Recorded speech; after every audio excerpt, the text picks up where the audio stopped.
This is an It's Your Break production, so sit back and take a break. Welcome to It's Your Break. Hi, I'm Jonathan Mertz, and coming up on today's show, we're going to talk all about personal branding with our guest, who is a personal branding expert and a mecca when it comes to social media. You'll find out what it's all about coming up next here on It's Your Break. It's Your Break will return right after this. Subscribe to the It's Your Break podcast on Apple Podcasts, Google Podcasts, Spotify, Amazon Music, Audible, YouTube, and iHeartRadio.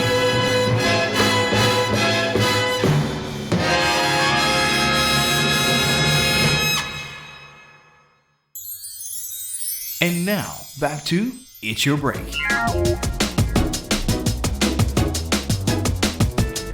Welcome back to It's Your Break. Hi, I'm Jonathan Mertz. And if there's anybody that you should be following on social media that's all about personal branding, it's today's guest. With over 1.5 million followers on Twitter alone, this self-made social media mogul and personal branding expert has definitely made herself known. She is the CEO and co-founder of Bell Ivy, an elite branding and marketing firm. And her personal website, CynthiaLive.com, and her book platform has information on how you too can build your own personal brand. And I'm so honored to have Cynthia Johnson on the show today. Thank you for this opportunity. No, thank you for having me. It's going to be a lot of fun.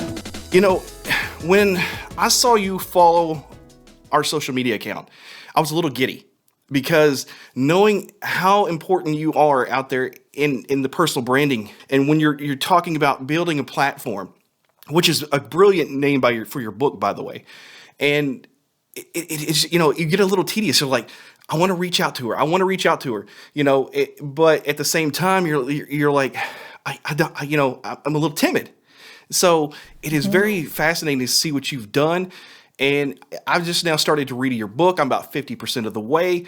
And I picked it up because as I was doing research for this podcast, I'm like, wow, you know, this is something I'm interested in, which is, you know, building my own personal brand, which is very different from just branding in general. Can you explain what is a personal brand and branding? Yes. So personal brand is by the way by which people know you, right? It's how people recognize you, whether it's online or offline. It's how you're introduced in a room when you're not in it. It's basically the perception that the world has of who you are and what you do. And so there used to be a time when we were completely in control because everything that we did and everything that we said was primarily face-to-face. You know, it was only a select few of people that had platforms where they were engaging and putting content out there for others to view. But the truth is now we're all doing it. We're all putting our faces out there. And if we don't protect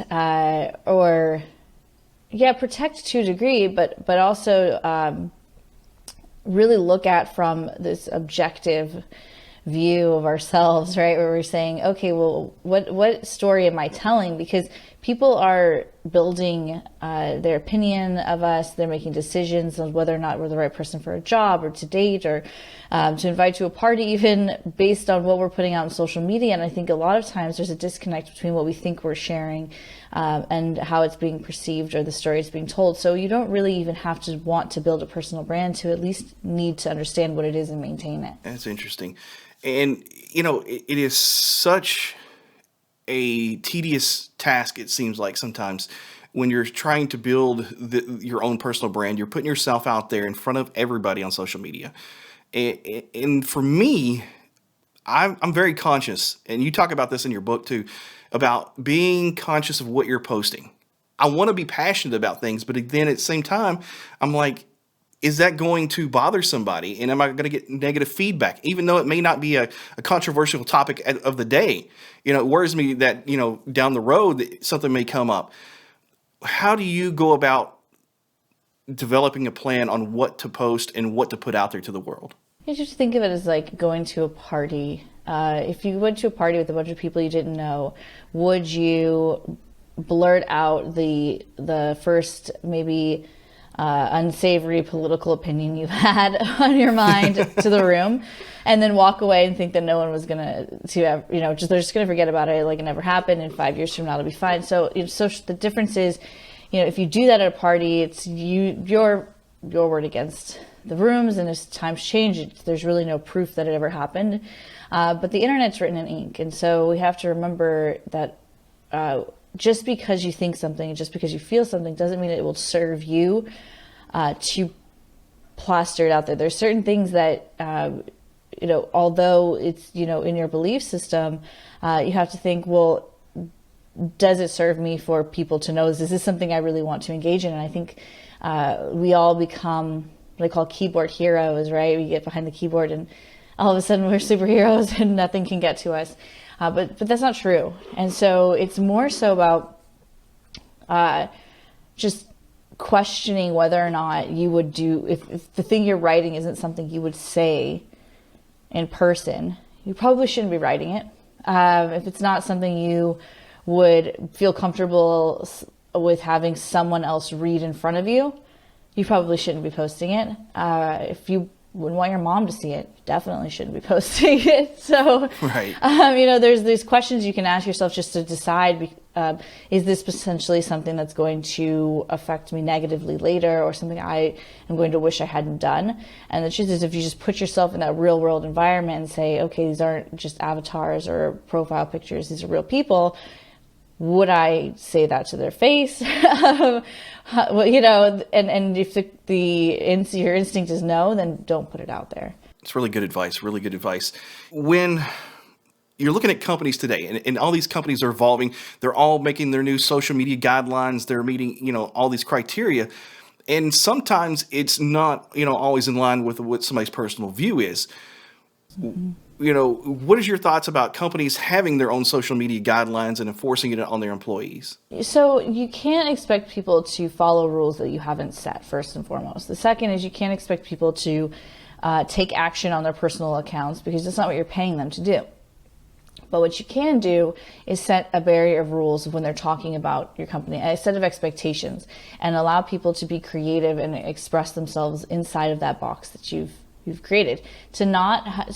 The other thing is, communication fails because it's not communicated properly, which it's a crazy thought, but the truth is, a lot of companies have social media policies that their employees don't even know anything about. They don't even know it exists.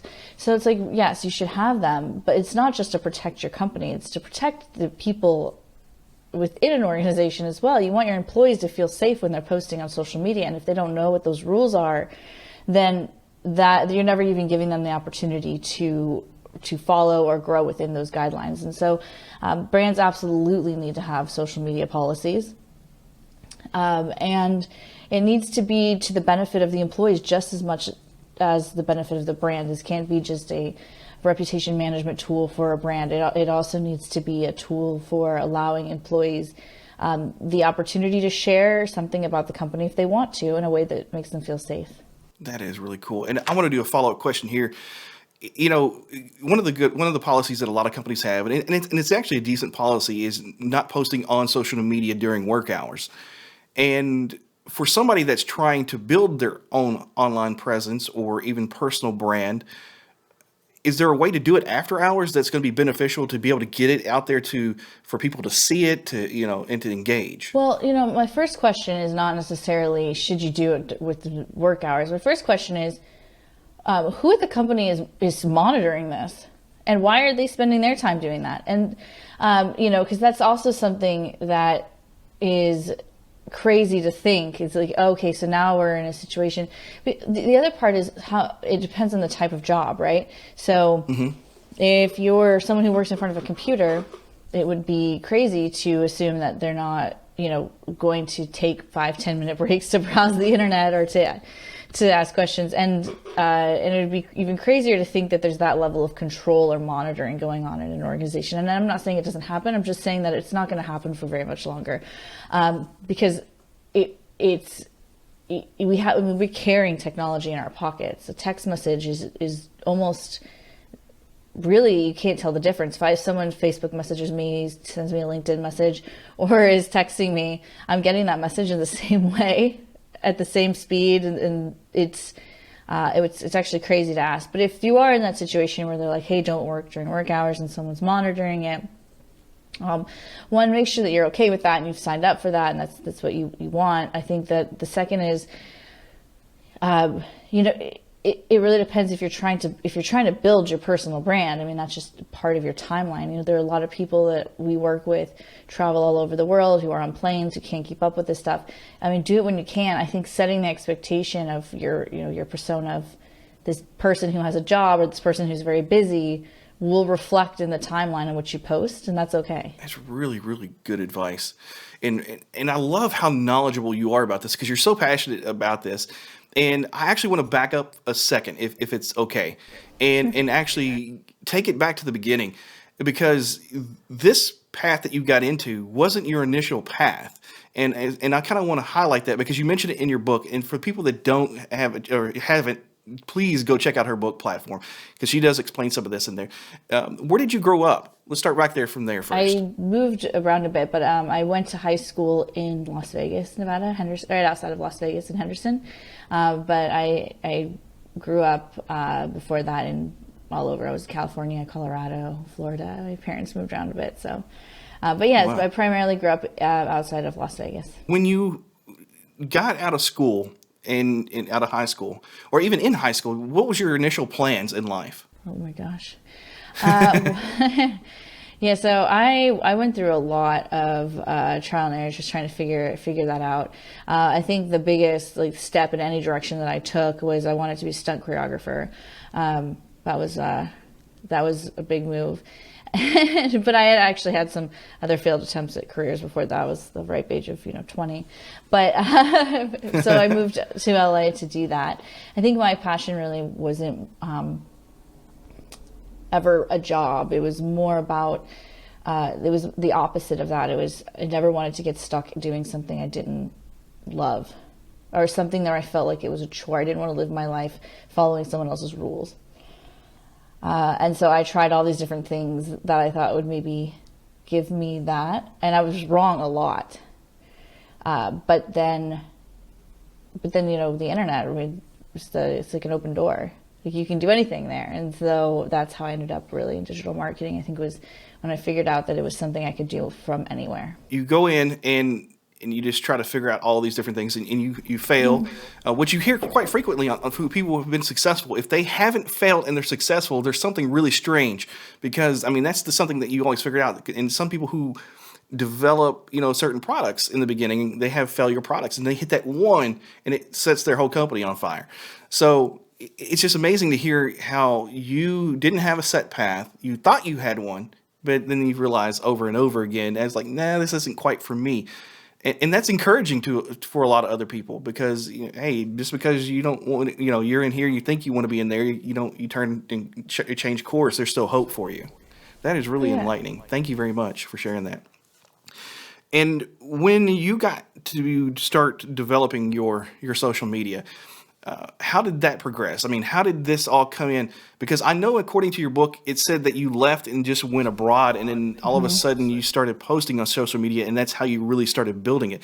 So what was going, I mean, it's hard to think way back then sometimes, but what was going through your mind as you were starting to post and get following and starting to live abroad to figure out what you're going to do in life? Yeah, so I guess the real reason is I was traveling, and I worked on the platform side of a live streaming website. So I knew how social media worked from the startup social media platform. We had 10 million registered users. Live stream was not cool, and so it was a really humanizing experience and introduction to social media, because I saw the man behind the curtain.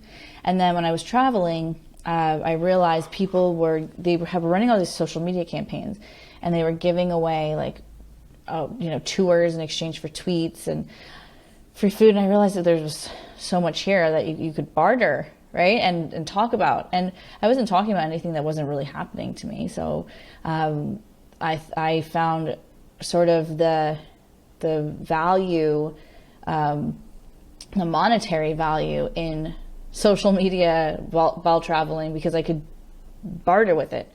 And it grew from there. I was like, oh, this is fascinating. I was like, this is a totally different kind of exchange, right? And I wasn't going in there to build followers. I was doing it because I didn't want to have to pay for my hotel or like I didn't want to have to pay for my tour, or I didn't want to, and so I think just, and there's like a freedom in, especially when you're younger and you have nothing to lose, like you have so much less to lose. And so posting on social media feels very freeing, and I learned a lot because of that as well. And so, yeah, traveling really opened my eyes. I think the other part of it was learning digital marketing in general was important, because I could do it anywhere. I was doing it, from Cambodia, and then I was doing it from Australia, and I was working with a company in LA, and it was like, it was like a newfound freedom that I hadn't experienced before. That is so cool. And I noticed, as you were going through these changes, and you focus your username, which has a very significant importance to you, as you mentioned in the book, and why you stuck with Cynthia Live as your username. And that is a very interesting story too. Can you share that story real quick, if you don't mind? Yeah, my first job was at my first job in social media was at a company called Live Citizen. And so I went with Cynthia Live because it was a live stream. It was a citizen journalism website. And it worked, and it still works. And it became more relevant over time. It was one of those, I'd like to think I'm, this genius person who comes up with these things, but the truth is, no, it just worked out. and I stuck with it, and I ran with it. And yeah, that's where we are now. Oh, wow. I mean, it's interesting to see how things progress sometimes. Mm-hmm. I've been fortunate so far, on my personal, accounts, being able to use Jonathan Mertz and get it the exact spelling that that's out there for me, because, spelling, there's multiple ways to spell the word Jonathan. So, I can see where that can come into play when you're trying to pick those usernames. Sometimes you really want your name, but it doesn't always have to be. It can be something that's even meaningful to you, or something that's just kind of weird.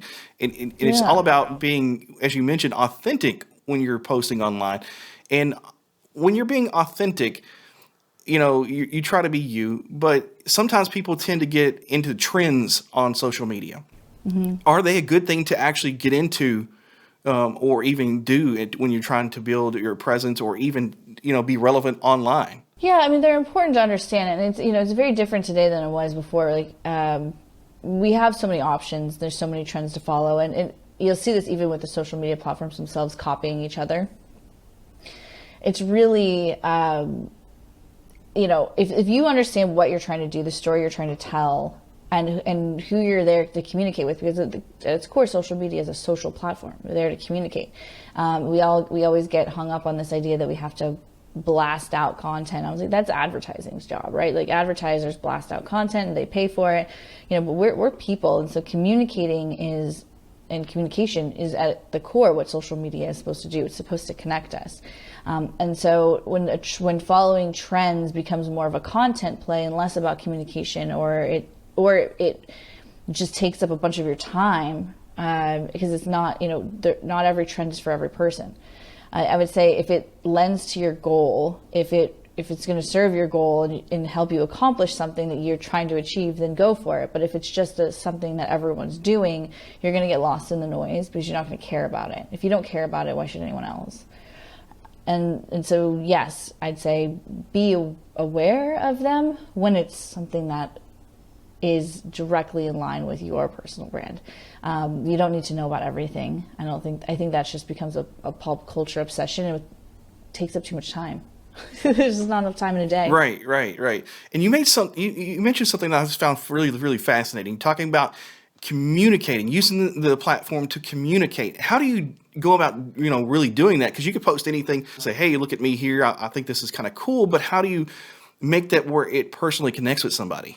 Well, yeah, I mean, I think it's because you're responding, you're talking to people, you're on the platform engaging. It's not just about the content you're putting out. What's happening is we're all putting out all of this content, and we're looking at it as, how am I going to get more engagement? How am I going to, and it's not really the right way to look at it. The right way to look at it is, how am I going to engage with more people? And engaging is communicating. So that means going to their profiles. It means following new people. If you're trying to connect with podcasts, we'll follow people who have podcasts in their bio and start connecting with people that talk about podcasting. You don't have to put out content of like, oh, this is just me on a podcast. There's so many ways to find the right people and build your network on social media, because we can search anyone by keywords and topics. So it's being there to actually engage and communicate and participate just as much as it is to share content. To hear how easily you kind of explain that, and it's to what I do to a degree. You join the Facebook groups, you go out there and you try to search the keywords for podcasts. If you're looking for other podcasters, see what they're doing. You comment on their stuff. You give their podcast a listen and try to engage with them in hopes that maybe they'll return the favor. And it doesn't always work out, but if you more and more you do it, the more and more you open up the streams of content and what you're all about. Correct? Very correct. I mean, that's how we connected, right? Correct. So this conversation is only happening because of that communication. It has really little to do with content that's been posted. To be honest, it was more about actions taken and the communication back and forth. Like, you could have not reached out, I could have not responded, and this conversation would have never happened. But that's where social media tends to fall flat for people, is they don't actually understand the value of those connections and the people that they're meeting. There was early on, as I was building my brand, people that would come to my Twitter chats and join my conversations or whatever, that have built audiences 3-4 times the size of mine at this point. So, be there because you want to talk to cool people, because you want to, participate because you have goals in mind. Don't show up just because you want to grow your brand. That really does stand out, and you can see through it very quickly. Getting these engagements and getting the responses, that's one of the things that when I did reach out to you, I was so giddy about, because I know how big of a presence you are. I know what you've done in a way, and it's amazing to see people who are on a larger platform give people who are like me, just kind of really trying to start really putting the effort into building our brand and giving us a chance. That is very, very awesome, and it's humbling to me. I appreciate the opportunity for this, because to me, learning is where I like to thrive. I love to hear other people's stories, how they started, how they finished, and getting this chance truly is a blessing in a way. So thank you again for this. No, I mean, thank you for reaching out and even having me on like this. I'm, how do I put this? I'm not famous, and I'm not here to be famous. Like, I have an agency, I do marketing, I wrote a book. I want people to buy the book. I want to run my agency. I want to live like a certain lifestyle. Those are my goals. My goals are not to be put above any group of people who have a certain amount of following or something, and that's where I think we get it wrong with social media, is that the engagement part, the connectivity part is what it is. Like, you're just starting. Like, I created my Twitter account in 2009, maybe 2010. I don't even know. That's 11 years of tweeting to get to where I am. And so I find a lot of value in connecting with anybody who's willing to reach out, because that's the step you need to take in order to grow. And as someone who likes to learn, I also like to pass on information that I've gathered over the years, and I consume and learn just as much from people with 3 followers as I do from people with 3 million. I love to hear that about people too, that have that same kind of learning ethic, because opportunities are out there and you never know when they're going to be around the next corner. And even if the smallest little entity, somebody just takes notice, it's all it takes sometimes. Yeah. So that's really, really cool. And you mentioned your marketing firm there. Let's talk about Bell Ivy. Let's figure out. I want to figure out, how did that actually come about? So I was a partner in another agency previously that was acquired by a healthcare company, and so I became the head of brand development for a large healthcare public healthcare company, and I went from managing a very small team of 5-6 people to 8 direct reports, 24 indirect, 12 states, and we went through mergers and acquisitions, and all of a sudden I was in this corporate environment that I had been avoiding my entire life. And we saw a trend in marketing while working there that was this people-first approach. Content, PR, marketing, all of it was trending towards real people, real voices, and employees really being utilized and empowered. And it was something that I realized fairly quickly that the problem I was trying to solve for, I couldn't solve for on the inside, so I quit and started an agency that did that. And the first, year, I had several people tell me, "No one will ever do that. You're crazy. Just quit now." And, no one's going to let their employees be ambassadors for their company. You're crazy. And for the first couple of years, that was correct. That nobody would, and it was totally bootstrapped. We didn't take any funding. I didn't sleep very much for the first couple of years, and as of last year, we landed like our largest employee branding campaign with Walmart, and it was well, if Walmart with 2 million employees is going to allow their employees to be ambassadors and run employee branding campaigns, then we were right. Everybody else is going to do it too, because they're the largest company in the world. And if you're not following them, who are you following? And so that was exciting. But yeah, we started it. We felt that there was a trend happening, and the trend is towards real people, real time. The social media content, especially when Snapchat came out with the disappearing and people wanted to see, they didn't want to see your commercial anymore. They want to see, the person that works behind the counter and what their day to day is like. They want to actually see that you're the good company that you've hired all these actors to tell them that you are.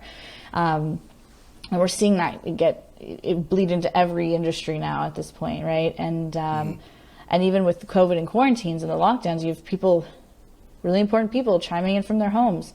Now you're inside their houses. Like, we're getting very personal. Everybody's a reality show.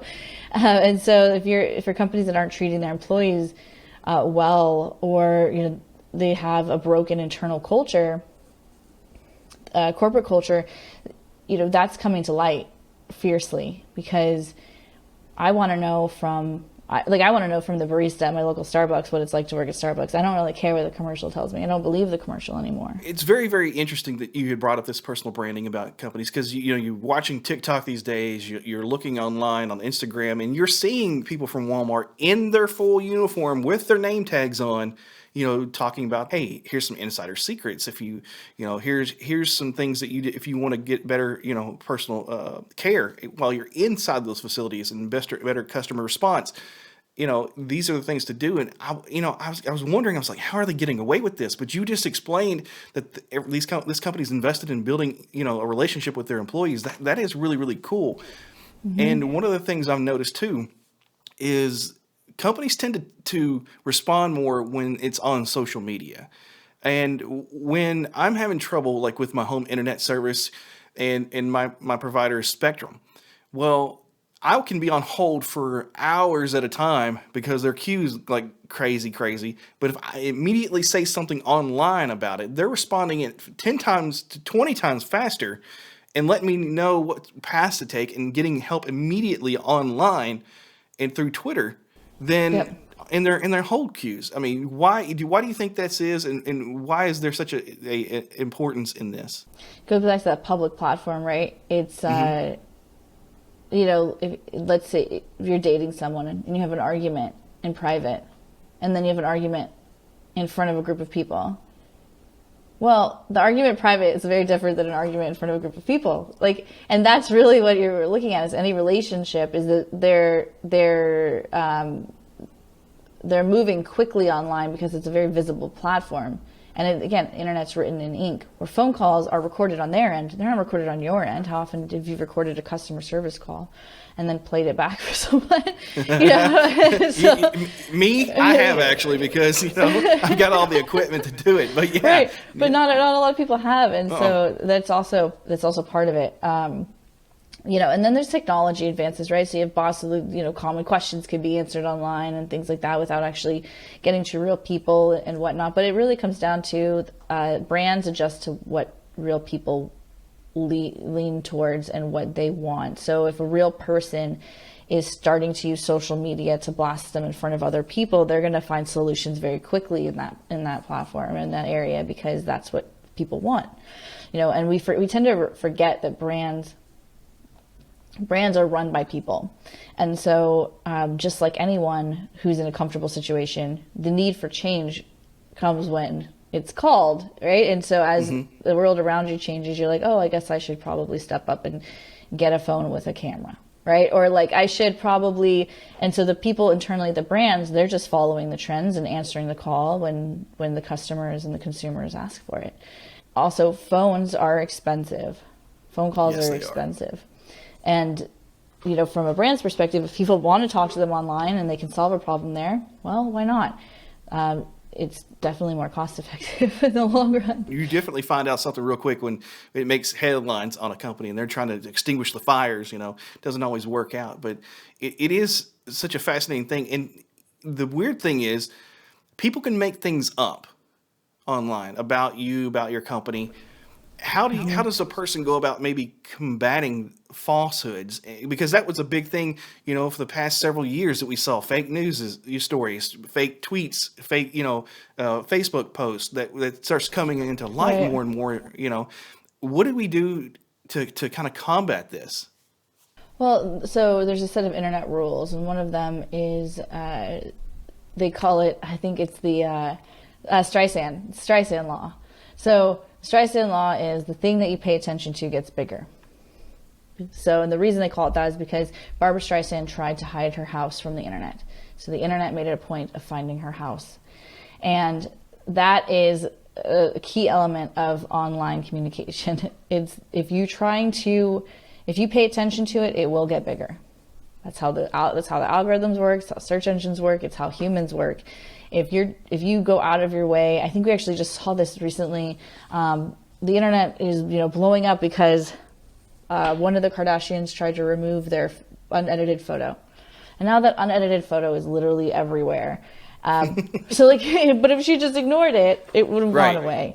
They're really smart though. They probably paid attention to it to blow it up. Right, you know what I mean? It was probably very much calculated on their end. But yeah, I would say that's really, you know, misinformation. The more we share it, the more we engage with it, the less time we spend reading it before we share it.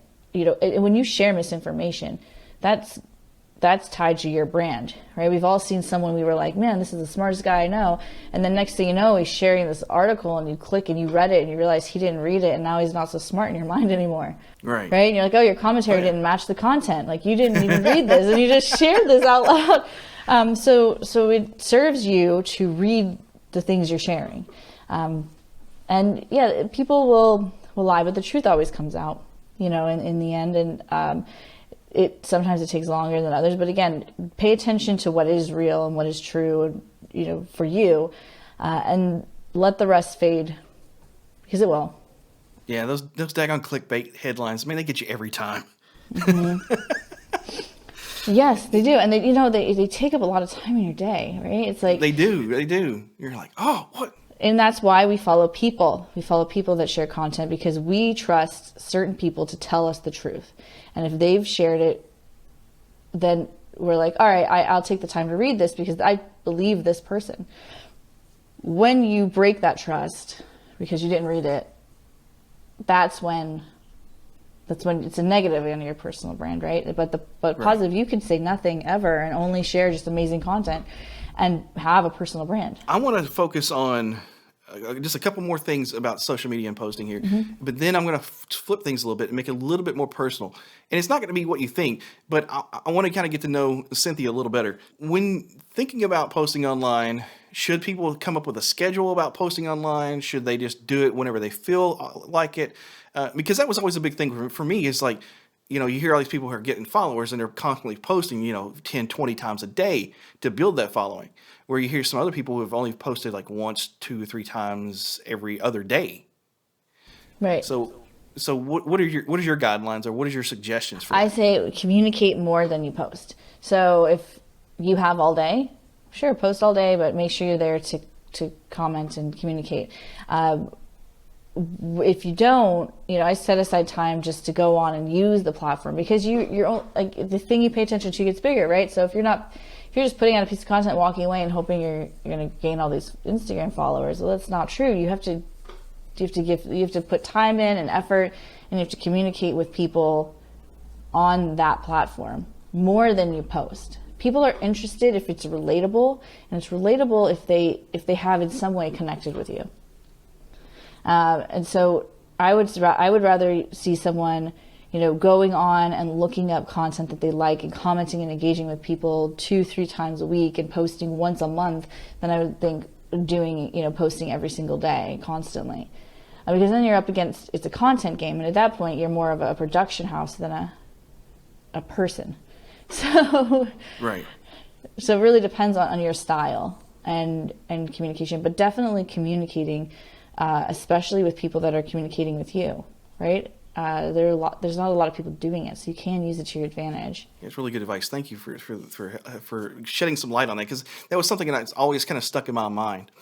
And like I mentioned just a few seconds ago, I want to get personal with you. I want to kind of get down, because I want to put the marketing stuff in the background. I want to kind of get to know who is Cynthia as a person. And you do put yourself out there, being authentic, and having your core values, everything out there. But if we were to kind of hang out, like me, your husband, or whoever, your significant other or boyfriend or whoever you may have in your life, and hang out as a team, what is typically your kind of like cup of tea? What do you do throughout a day when you want to unwind and just relax, or even have fun? Oh, wow. So I have my dog, so that's always a thing. My dog, I live near the beach. I'm actually like 9 months pregnant right now. So. Oh, wow. Congratulations. Thanks. Yeah. Due in 2.5 weeks. So that's taken up quite a bit of my time. And definitely changed my schedule even as much as the quarantines and COVID have. But I'd say a year ago that this answer would be very different. A year ago, I would say I'm out all the time, I'm traveling all the time, and spending time with friends. But it's been pretty relaxed. I mean, as it has for most people over the past year. Watching shows, going on walks, the beach when you can, or hanging out with my dog, my husband. Pretty low key. If you're going to sit down and actually watch a movie, what type of movies do you like to watch? There's so many. I really like documentaries, so that's my go-to. But you run out of those very quickly. Oh, yes, you do. I mean, I don't think everybody was obsessed during the quarantine with Tiger King. So, it's just like, do you watch it? And you get stuck on it, and you still want to know more what's going on afterwards. Yeah, there's so many stories out there to be told. And actually, one of my favorite documentaries, I always forget the guy's name, and I should really just know it by now. But have you seen The Internet's Own Boy? Uh-oh. Okay, so look up The Internet's Own Boy. It's about Aaron Swartz, one of the co-founders of Reddit. The same documentary filmmaker also did the Gawker documentary. Mm-hmm. It's like Freedom of the Press documentary. And then he also did the Hernandez boy, the foster kid that was killed on Netflix. That was like a big one last year. Great filmmaker, lots of interesting, if you like to learn about the internet and the history of the internet, how to use social media, and really from the perspective of why it was created. And if you're a learner, you'll love the Aaron Swartz story. I mean, he was a pretty big deal. He was really focused on making sure that access to information and the internet remained free. And they even have like Tim Berners-Lee, who created the World Wide Web and gave it away, on that. Interviewed in the documentary as well. And so for someone who's interested in social media and online presence, it's a good one. Yeah, I was going to point that out. It's like, it seems like everything you're focusing on has something to do with online and online presences.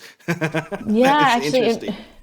And we founded a nonprofit actually officially this year that does that too. So we're providing foster youth with access to hardware. So laptops and eventually Wi-Fi. We just became a nonprofit about 30 days ago. And so that's something else we're working on. But I'm very much, the social media is fine and dandy, but the platforms in which we tell stories and learn, to what you're saying, those are changing forever. I don't see the internet as, I see the way we use it and how we're able to use it as an advancement on things like the newspaper or a book. But at its core, that's what it's there. We're there to learn and to communicate with each other. And so for me,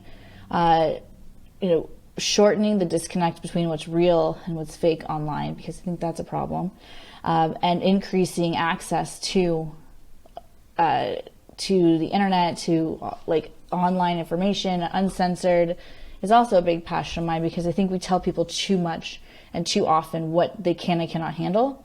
And I think we're all grown up enough to search for things we can handle and avoid the things we can't. I mean, I close my eyes during scenes in movies where people get kicked. Like, you know, I mean, I don't actively search for those things. And I think that we really just need to promote a sense of autonomy and trust when it comes to the types of content we're consuming across the board. And so that's where I think it feels like that's where my central passion is. But I just have a lot of faith in humanity. It's cool to hear somebody actually say that too, because you don't hear that very often. And it's so amazing on how many things and how many different avenues you're going down just for betterment. And that is really, really fascinating as well. Cynthia, thank you again for so much for being on the show. If anybody wanted to get in touch with you or reach out or find out more about you, what should they do? Yeah, so you can find me at cynthialive.com. Cynthia at cynthialive.com is my email. Find me at Cynthia Live on most social media platforms.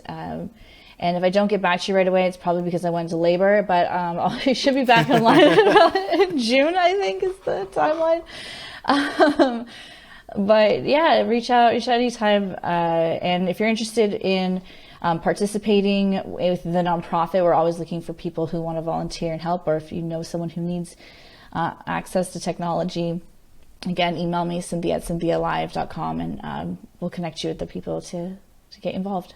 Have you announced what you're having yet, or do you all know? It's a girl. Oh, it's a girl. Congratulations on Thanks, that. Have you already started picking out all the paints and got everything ready for the room? Oh yeah, she's coming. She'll be here in a couple weeks, so I really have to I mean, she can come tomorrow for all I know. I'm like literally 9 months pregnant. So. Oh wow, that's hilarious. And before I let you go, is there any parting advice you would like to instill? Yeah, just don't take yourself so seriously. You know, it's amazing how much we focus on things that don't matter, or the opinions of other people. And I think we've seen even more so in the past year that nothing, everything in our life that is outside of our happy zone, like, your job, your car, your whatever, in an instant could not really be important anymore. And to really focus on the things that matter most, which I think is communicating with people you care about. Right, so maybe get off the internet, pick up the phone, and call your grandma or something. But yeah, just don't take yourself so seriously. I promise you'll get through it. We all have been there. What's that mean? Britney Spears can make it through 2007. We can make it. We can make it through anything. Oh, that's interesting. And she's back in the headlines again too. So that's interesting. So yeah, but everybody loves her. Oh, absolutely, like, absolutely. Like, it's we're like Team mean Britney to you. out there. Yeah, oh, yeah. Yeah, and it's like I said, times change, people change. Don't let things get to you too much. Thank you again so much for coming on the show. It's been such an honor to have you on here. Thank you for having me, and keep doing what you're doing. I can't wait to see this show grow, and where it'll be next year, I'm sure will be far different than where it is now, and I always like to see that happen. So thank you.